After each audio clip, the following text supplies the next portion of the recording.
చూడండి, ఇందాక తను మాట్లాడింది. నిన్న సత్సంగంలో విషయము మాట్లాడి తను వచ్చి చెప్పిందన్నమాట. నాకు చాలా రోజుల నుండి వాయిస్ వచ్చేది కాదు, వాయిస్లో ఇబ్బంది ఉండేది. నేను ఈ ప్రాసెస్ చేసిన తర్వాత ఏదో 12-13 డేస్లోనే నాకు వాయిస్ వచ్చింది.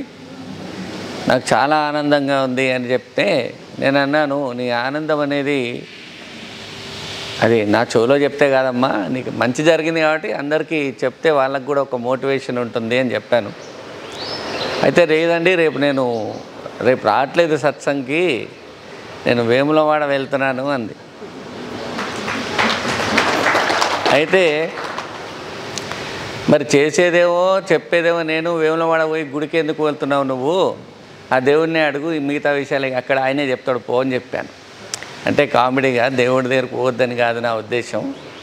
దేవుడు లేకపోతే సృష్టి లేదు. ఇక్కడ ఏంటంటే దేవుడు మనకి బ్రెయిన్ ఇచ్చాడు, దానికి వర్కింగ్ కెపాసిటీ ఇచ్చాడు. అట్లాగే మన బాడీలో ప్రతి అవయవానికి ఒక ఇంపార్టెన్స్ ఉంటుంది, అవి వాటి పనులు చేసుకుంటాయి. సో వాటిని యూజ్ చేసుకున్నప్పుడు వాటిని యూజ్ చేసుకుని బ్రతకమనే కదా దేవుడు చెప్పాడు మనకి అని నేను చెప్పడం. ఇప్పుడు మళ్ళీ మీరు నెగిటివ్గా వెళ్ళిపోయే వాళ్ళు చాలా స్పీడ్ ఉంటారనమాట.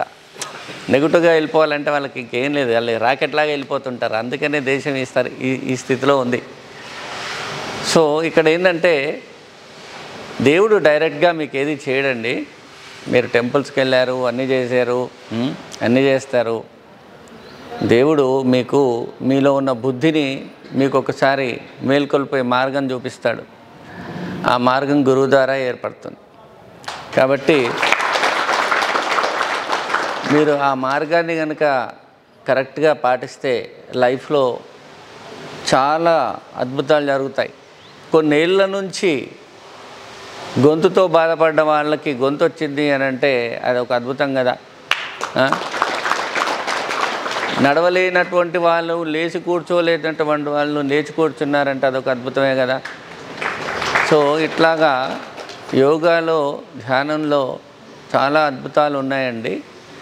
వాటిని మీరు గుర్తించి చేస్తే బాగుంటుంది. చెయ్యకుండా మాత్రం రిజల్ట్స్ ఆశిస్తే రాదండి.